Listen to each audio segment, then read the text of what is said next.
Salam sejahtera dan salam Malaysia Madani. Nama saya Rachel Roosevelt, mengambil program Sarjana Muda dalam Pengurusan dengan Kepujian bagi semester 2 tahun 2026.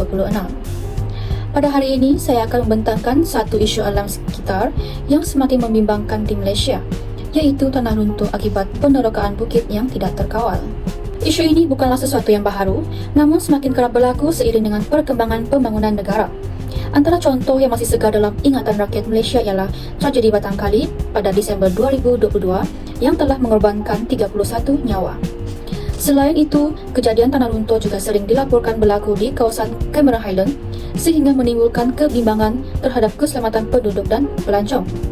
Jika kita melihat kepada puncak utama, tanah runtuh sering berlaku akibat aktiviti tarahan bukit untuk pembangunan kawasan perumahan, pembukaan kawasan pertanian, dan pembinaan pusat peranginan. Aktiviti-aktiviti ini mengubah struktur asal cerun dan menyebabkan tanah menjadi kurang stabil. Selain itu, terdapat juga kes di mana garis panduan pembangunan cerun tidak dipatuhi sepenuhnya. Demi mempercepatkan pembangunan atau mengurangkan kos, sesetengah pihak mengabaikan aspek keselamatan yang sepatutnya diberi keutamaan.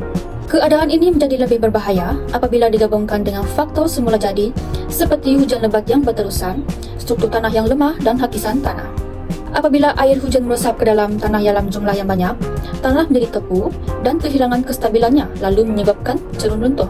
Jelaslah bahawa kejadian tanah runtuh bukan berpunca daripada faktor alam semata-mata, tetapi turut dipengaruhi oleh tindakan manusia yang tidak mengurus pembangunan secara lestari. Isu ini bukan sekadar masalah alam sekitar, malah turut menunjukkan keruntuhan etika dan peradaban apabila keuntungan ekonomi diutamakan berbanding keselamatan manusia serta kelestarian alam sekitar. Pada pandangan saya, masalah ini berlaku akibat keruntuhan nilai etika dalam kalangan sesetengah pihak yang terlibat dalam pembangunan. Sikap tamak haloba dan terlalu mementingkan keuntungan menyebabkan mereka sanggup mengabaikan risiko yang mungkin berlaku kepada alam sekitar dan masyarakat. Dalam usaha mendapatkan peluangan ekonomi yang tinggi, terdapat pihak yang memilih untuk menjalankan pembangunan tanpa mengambil kira kesan jangka panjang terhadap kestabilan cerun dan keselamatan penduduk. Sikap ini menunjukkan bahawa keuntungan sering diletakkan melebihi kepentingan manusia dan alam sekitar. Selain itu, terdapat juga kegagalan dalam melaksanakan tanggungjawab sosial korporat atau CSR. Sebuah organisasi yang beretika seharusnya memastikan setiap projek pembangunan tidak menjejaskan kesejahteraan masyarakat setempat dan tidak merosakkan alam sekitar.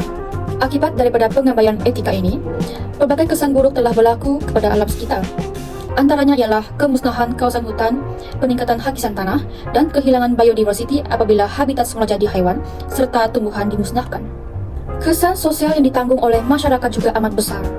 Penduduk yang terlibat sering mengalami trauma psikologi akibat kehilangan ahli keluarga, kerusakan rumah, serta kerugian harta benda. Dalam beberapa kejadian, tanah runtuh turut menyebabkan kehilangan nyawa yang tidak dapat diganti. Dari sudut peradaban pula, tindakan meneroka bukit secara tidak terkawal jelas bertentangan dengan nilai masyarakat yang bertamadun. Peradaban yang baik menuntut manusia supaya menjaga keseimbangan antara pembangunan ekonomi dan kelestarian alam sekitar. Jika pembangunan dilakukan tanpa memikirkan kesan terhadap generasi akan datang, maka kita sebenarnya sedang mengancam kesejahteraan masyarakat pada masa hadapan. Oleh itu, isu tanah runtuh ini bukan sahaja mencerminkan masalah alam sekitar, tetapi menunjukkan cabaran dari segi etika dan peradaban dalam mengurus pembangunan negara. Pada pendapat saya, pembangunan yang berjaya bukanlah pembangunan yang menghasilkan keuntungan semata-mata, tetapi pembangunan yang mampu menjamin keselamatan manusia serta memelihara alam sekitar untuk generasi yang akan datang.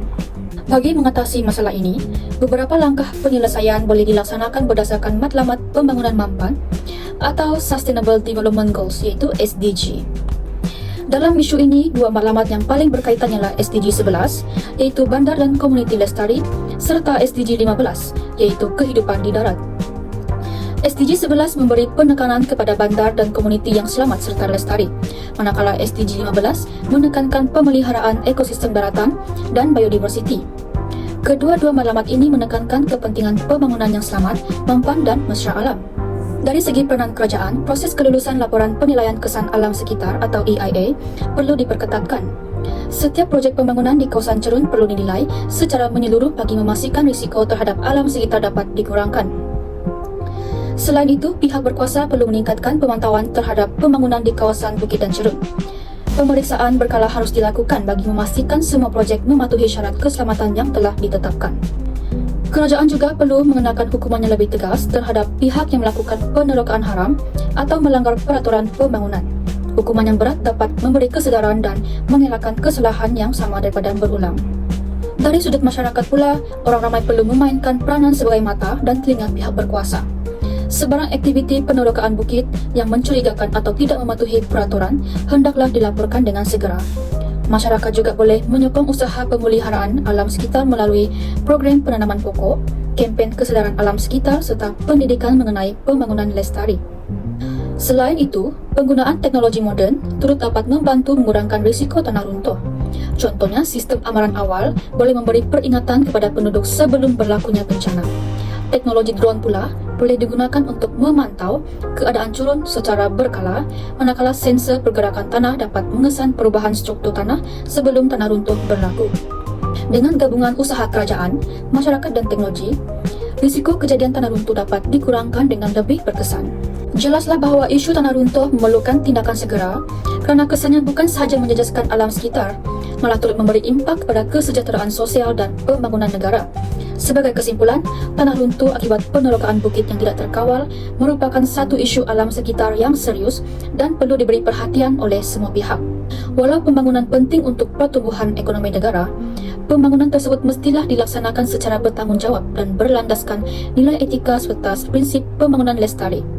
Sikap tamak haloba dan pengabaian tanggungjawab sosial hanya akan membawa kepada kemusnahan alam sekitar serta penderitaan masyarakat. Oleh itu, kerjasama antara kerajaan, sektor swasta dan masyarakat amat diperlukan bagi memastikan pembangunan yang dilaksanakan tidak mengorbankan keseimbangan alam semula jadi. Dengan mengamalkan prinsip SDG 11 dan SDG 15, kita dapat mewujudkan pembangunan yang lebih mampan serta menjamin kesejahteraan generasi masa kini dan generasi akan datang. Semoga usaha bersama semua pihak dapat memastikan pembangunan negara terus maju tanpa mengorbankan alam sekitar demi kesejahteraan generasi masa kini dan generasi akan datang. Itu sahaja daripada saya. Sekian, terima kasih.